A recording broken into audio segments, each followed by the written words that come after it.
Cerita berlanjut ke episode 11. Setelah kembali ke tempat latihannya, Dongju melihat sesuatu yang familiar, yaitu sepasang sepatu yang dulu pernah ia pinjamkan kepada Hana. Ternyata masih ada di sana. Ternyata selama ini Hana sering mencoba menghubunginya, tapi sayangnya Dongju tak pernah menjawab satupun panggilan itu. Di tempat lain, Mansik yang baru saja menonton berita mulai khawatir. Ia pun mencoba menghubungi Dongju dan berharap ada kabar. Namun tak pernah ada jawaban dari seberang. Keesokan harinya, saat Guangse sedang menikmati sarapannya, seluruh orang di tempat itu tiba-tiba menerima pesan darurat. Pesan itu menyebutkan tentang seorang buronan yang sedang dicari, dan orang itu adalah Guangse sendiri. Sementara itu, Jonghyun baru saja menerima laporan hasil otopsi tentang 3 jasad yang ditemukan di dalam sebuah kontainer. Kembali ke Guangse, rupanya orang yang membuat laporan buronan tadi adalah Mansi. Dia sengaja menyebarkan pesan itu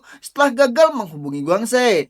Tujuannya yaitu sangat jelas. Ia ingin tahu di mana Dongju berada sekarang. Sementara itu, Jonghyun juga tengah mencari keberadaan Hana. Dan di sisi lain, Hana rupanya sedang bertemu dengan seorang detektif lama, yaitu detektif yang dulu pernah menangani kasus kematian misterius warga asing. Pria itu menjelaskan bahwa dulu ia tak pernah benar-benar terlibat dalam kasus tersebut, karena waktu itu ia hanya menandatangani dokumen tanpa turun tangan langsung. Di saat bersamaan, terlihat Guangse dan Mangsi sedang dikejar oleh sekelompok orang. Beruntung, Dongju dan Hana muncul di waktu yang tepat. Sama seperti sebelumnya, Dongju datang untuk satu tujuan, yaitu mengambil kembali jam tangannya.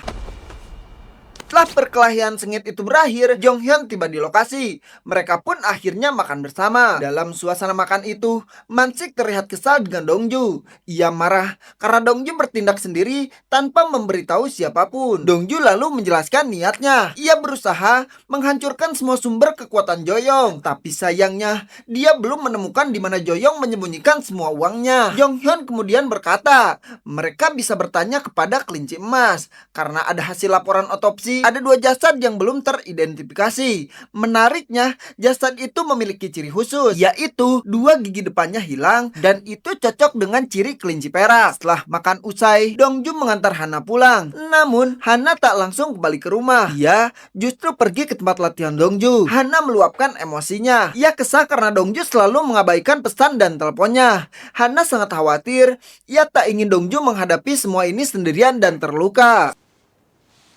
Seokjun tampak kecewa. Joyong telah menjual semua permennya ke pihak luar negeri. Bahkan, ia menunjuk pelatih Oh untuk memimpin usahanya itu. Meski begitu, Joyong berusaha menenangkan Seokjun. Ia menawarkan ide baru, yaitu menjual permen di daerah Insung. Meskipun itu akan melanggar perjanjian dengan pihak Inarko. Tapi Joyong meminta Seokjun untuk merahasiakan hal itu, dan hanya mereka berdua yang boleh tahu. Di sisi lain, terlihat Inarko sedang meracik permennya sendiri. Leo yang diam-diam menyimpan perasaan mengajak Inarko pergi meninggalkan Korea.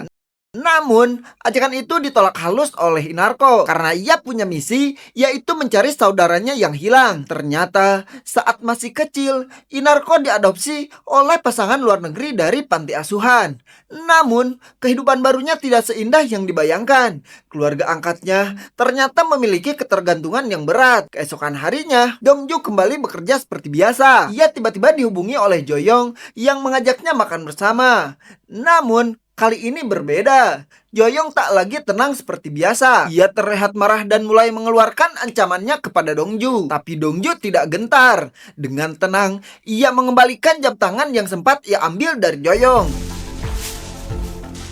Melihat keberanian itu, Joyong teringat masa lalunya. Saat dulu, ia juga bekerja keras paruh waktu di Bea Cukai. Salah satu malam saat ia bertugas, ia menangkap penyelundupan mencurigakan. Namun sayangnya, aksinya itu ketahuan dan ia dihajar habis-habisan oleh pelaku. Ternyata, dalang dibalik penyelundupan itu adalah Dolar, alias Oh Bongchon. Bongchon tahu bahwa Joyong adalah pekerja keras. Ia pun menawarkan kerjasama dengan memberikan sebuah jam tangan dan menjanjikan penghasilan besar jika Joyong mau bekerja padanya. Dari situlah semua cerita ini bermula. Kembali ke masa kini, Dongjo akhirnya bergabung kembali bersama mereka di Pegadaian. Jonghyun kemudian menunjukkan hasil analisis DNA terbaru, dan hasilnya menunjukkan bahwa jasad itu memang milik kelinci perak. Sementara itu, Joyong bertemu dengan kelinci emas di penjara. Ia menceritakan nasib tragis yang dialami kelinci perak. Dari percakapan itu terungkap fakta mencengangkan. Joyong memiliki kekayaan yang luar biasa, sampai-sampai dia dianggap sebagai pemilik sesungguhnya kota Insung. Dengan uang itu,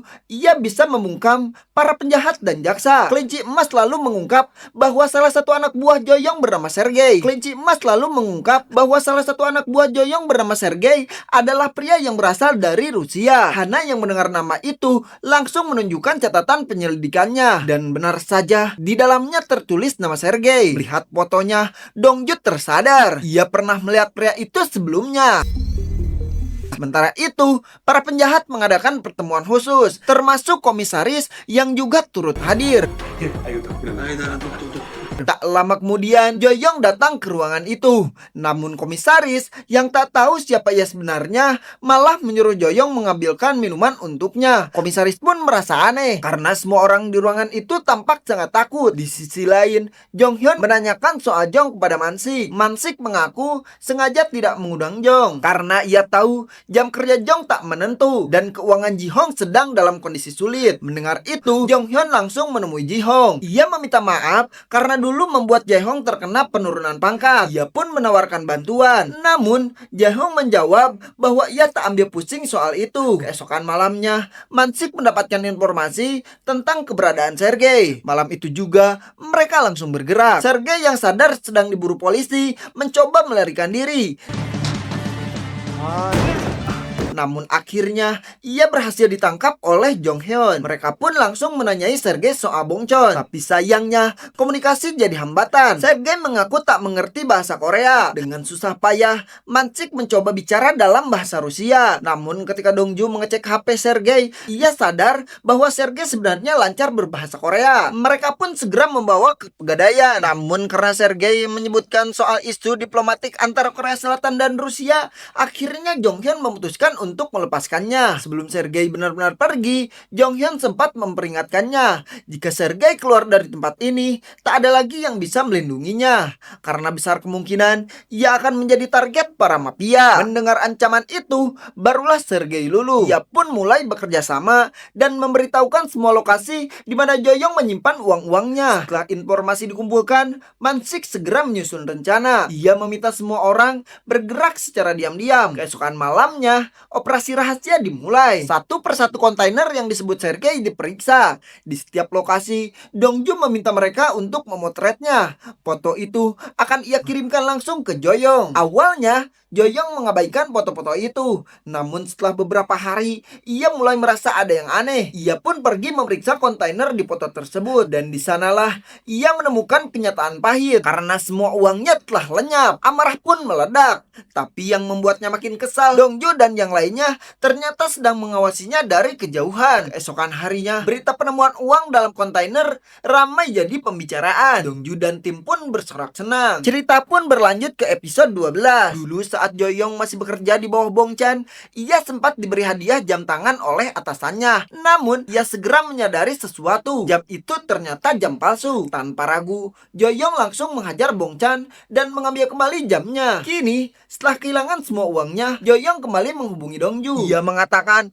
waktu mereka untuk bertemu kembali sudah dekat. Esokan harinya, komisaris tampak marah besar. Berita tentang penemuan uang di kontainer membuatnya tidak tenang. Kyung Chul lalu menelpon Mansik dan memintanya untuk segera menghadap. Tapi Mansik menolak halus dengan alasan sedang cuti. Sementara itu, Joyong dan timnya mulai panik membahas uang mereka yang disita polisi. Di tengah-tengah perdebatan, Inarko akhirnya angkat suara. Ia ingin mundur dari kerjasama dengan Joyong. Hal itu pun memanaskan suasana di antara mereka. Sore itu, Jihong terkejut karena melihat rumahnya telah kedatangan Dongju dan yang lainnya. Mereka datang bukan tanpa alasan. Mereka khawatir akan kondisi Jae-hong yang terlalu kerja keras bekerja untuk keluarganya. Saat Dongju hendak pulang, Jae-hong berterima kasih padanya karena Dongju datang tapi tak bertanya apapun. Setelah itu, Hana meminta Dongju pulang lebih dulu. Ia ingin berbicara empat mata dengan Jonghyun. Di tempat lain, Joyoung tampak sedang marah besar. Ia melampiaskan kekesalannya pada kepala jaksa. Komisaris pun turut hadir dalam pertemuan itu. Sementara itu, Dongju kembali ke tempat latihannya. Tiba-tiba, ia merasa nyeri di kepala. Dan kali ini, rasa sakitnya berlangsung lebih lama dari biasanya. Esokan harinya, Jae-hong mendapat pesan bahwa pinjamannya telah disetujui. Sementara itu, Gyeong mulai menghitung semua biaya selama mereka tinggal dan meminta Mansik untuk melunasinya. Namun, Dongju hanya berkata semuanya baik-baik saja. Tak lama kemudian, Jong kembali bergabung dengan tim. Tapi di saat bersamaan, Mansik mendapat kabar buruk karena ada seorang siswi yang meninggoy setelah mengkonsumsi narkoboy. Mansik pun marah besar karena narkoboy itu kini sudah beredar luas di Insung tanpa memandang usia. Inarko ternyata ada di lokasi kejadian dan keberadaannya langsung diketahui oleh Dongju. Ketika mencoba kabur, Inarko berhasil ditangkap. Namun, kondisinya tidak baik. Inarko ternyata memiliki penyakit gula yang cukup parah. Ia membutuhkan suntikan glukagon agar tidak kehilangan kesadaran. Setelah stabil, mereka pun langsung mengamankannya. Dari informasi yang didapat, ada pengedar yang operasi di salah satu mall. Dongju dan Jae-hong pun bersiap menuju ke sana. Namun, Jae-hong sempat izin sebentar untuk mengurus sesuatu. Di saat lain, Jong hendak mengambil pinjamannya. Namun, harus memenuhi syarat terlebih dahulu. Dan syarat itu ialah datang dari seorang anggota dewan olahraga, yaitu pelatih Oh. Sayangnya, Inarko kembali melarikan diri. Tak lama, ia memperlihatkan berita tentang tewasnya siswi kepada Joyoung. Inarko sangat kecewa karena Joyoung telah melanggar kesepakatan mereka yang jelas-jelas melarang permen narkoboy beredar di Insung, apalagi menyasar anak-anak. Di sisi lain, Dongju kembali merasakan sakit di kepalanya. Dan saat itu juga, pelatih Oh dan anak buahnya pun datang. Mereka langsung mengepung Dongju. Dengan kondisi tubuh yang lemah, Dongju berusaha bertahan. Walau sudah tak sekuat dulu, ia tetap mencoba melawan. Di tempat lain, Jae-hong sudah kembali ke mall. Namun yang ia temukan hanyalah ponsel Dongju dengan bercak getih di sekitarnya. Panik, Jae-hong langsung menghubungi rekan-rekannya. Namun sayangnya, Dongju telah dibawa ke hadapan Joyoung. Joyoung menyuntikkan narkoboy ke tubuh Dongju. Dongju pun tersiksa hebat oleh efek narkoboy itu. Tak diketahui kemana dia dibawa. Namun, sebelum itu, Inarko sempat membantunya. Ia hanya berkata, tolonglah bertahan untuk 10 menit saja. Sementara itu, Mansik dan timnya mulai mencari keberadaan Dongju. Setelah waktu yang dijanjikan berlalu, Dongju mulai bisa berdiri kembali. Dengan sisa tenaganya, ia mencoba melarikan diri. Meski sempat tertusuk dalam pelarian itu, ia berhasil kabur. Kabar buruk pun sampai ke telinga Mansik. Dongju dikabarkan dalam kondisi kritis, bahkan ia kini menjadi buronan. Informasi ini membuat mereka tahu ke arah mana Dongju melarikan diri. Mansik dan Jonghyun segera berpencar untuk mencarinya. Di tengah pencarian, Gongnam melaporkan sesuatu yang mengerikan. Joyoung telah mengeluarkan imbalan bagi siapapun yang bisa mempateni Dongju. Ternyata, Joyoung juga memberikan jam miliknya kepada komisaris sebagai simbol kekuasaan yang lebih besar. Berdasarkan jejak pencarian Dongju, Jonghyun akhirnya menemukannya. Inarko pun datang dan menyuntikkan obat detoksifikasi ke tubuh Dongju. Namun, dalam perjalanan, mereka diserang oleh Sokjun. Karena kondisi Dongju yang sangat buruk, Jonghyun memutuskan untuk kabur. Di saat yang bersamaan, Leo datang ke Pegadaian. Karena Jonghyun tak tahu harus pergi kemana, ia meminta bantuan kakaknya. Ia membutuhkan seorang dokter dan tempat untuk bersembunyi. Ia juga memberikan surat pengalihan saham kepada sang kakak. Saham itu kini atas namanya. Tak lama, mereka berhasil membawa Dongju ke tempat aman. Dokter yang memeriksanya pun berkata, kondisinya sangat serius karena kadar zat terlarang dalam tubuhnya sangat tinggi dan mereka harus segera membawanya ke rumah sakit. Melihat kondisi Dongju, Hana tak bisa menahan air mata.